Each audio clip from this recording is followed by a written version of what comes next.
के जीवन की एक छोटी सी घटना पहले बताता हूँ। बाबा साहब अम्बेडकर विदेश में शिक्षा ग्रहण करते थे। रमा घर में रह करके बच्चों का पालन पोषण करती थी। तो एक बार का जिक्र, बाबा साहब विदेश से लौट करके इंडिया भारत वापस आ रहे थे।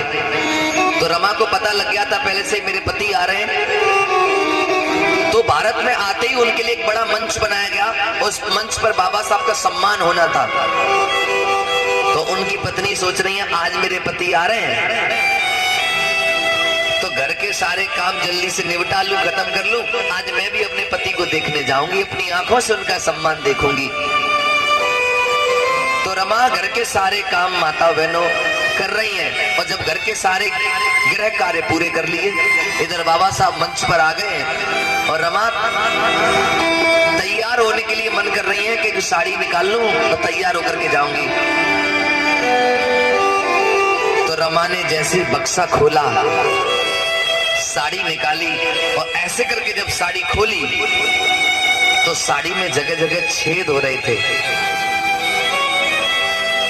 रमा की आंखों में साड़ी को देख करके आंसू आ गए। रमा सोचने लगी मेरे पति का मंच पे सम्मान होगा और ये फटी हुई साड़ी में पहन कर जाऊंगी तो मेरे पति की बेइज्जती ना होगी। लेकिन मेरे पास तो एक अच्छी साड़ी नहीं है पहनने के लिए, मैं क्या पहन के जाऊं? और मुझे पति का सम्मान देखना ही है।